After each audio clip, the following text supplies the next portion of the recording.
Chapter 2. The Quiet Corner. By the time Elara turned 13, the world had begun to reorganize itself into a shape she didn't recognize. In primary school, being the smartest girl was a superpower. The teacher's praise was a shield that protected her from the need to be cool. But as she entered secondary school, the social zone of adulthood began to manifest in the hallways, and Elara found that her shield was made of nothing but paper. The other girls were changing with a terrifying velocity. They spoke in a shorthand of pop culture, whispered secrets about boys, and practiced the art of being noticed. Elara, meanwhile, was still speaking the language of the curriculum. She was a master of the periodic table but a novice at the lunch table. One Tuesday, during a long break, she stood on the edge of a circle where a girl named Sarah was recounting a weekend party. "And then he actually texted me," Sarah laughed, twirling a strand of hair. The circle erupted in giggles. Elara felt a strange physical pressure in her chest. She had the impulse to say something to join the rhythm of the conversation, but she had no data to contribute. No one had texted her. She hadn't been to the party. "I heard the chemistry test results are out," Elara blurted out during a lull, her voice sounding thin and desperate even to her own ears. The circle went still. Sarah looked at her, not with cruelty but with a devastating kind of pity. "Oh, cool, Elara, I'm sure you got an A." The group shifted, their backs turning into a solid wall, effectively editing Elara out of the frame. She drifted back toward the library, her ears burning. It was her first real lesson. In the world of people, being right was often less valuable than being liked. At home, the atmosphere was shifting too. The middle-class comfort Elara had always taken for granted was beginning to fray at the edges.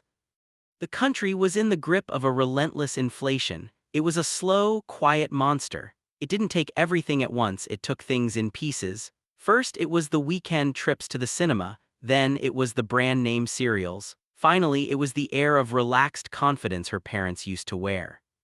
One evening, Elara walked into the kitchen to find her mother staring at a stack of utility bills, her calculator out. "Why don't you go out more, Elara?" her mother asked, not looking up. There was a flicker of exhaustion in her voice. "Sarah's mother told me they went to the new mall. You should ask to go with them." "I have to study for the finals, Mom. You and Dad always say I need to be top of the class to get a scholarship." "I know, dear, but—" Her mother paused, looking at the total on the calculator. "A little fresh air, making friends. It's important for when you start working. You need people to open doors for you." Elara felt a spark of irritation. "I thought you said my grades would open the doors. That's what you've told me since I was 6. Her mother didn't answer. She couldn't. The truth was that the world her parents had promised her, the one where a degree guaranteed a life of ease, was disappearing. Her father's government salary, which had once felt substantial, was being devoured by the rising price of bread and fuel. They were working harder just to stay in the same place. Elara retreated to her room and slammed the door. She opened her biology textbook, the familiar scent of ink acting as a sedative. "They're just stressed," she told herself. "If I just get the best grades, I can fix this. I'll get a high-paying job and I'll buy Mom a house where she never has to look at a calculator again."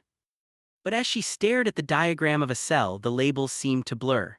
For the first time, the silence of her room didn't feel like a sanctuary. It felt like she was hiding. She was becoming an expert in a world that existed only in books, while the real world, the social, expensive, loud world, was moving on without her.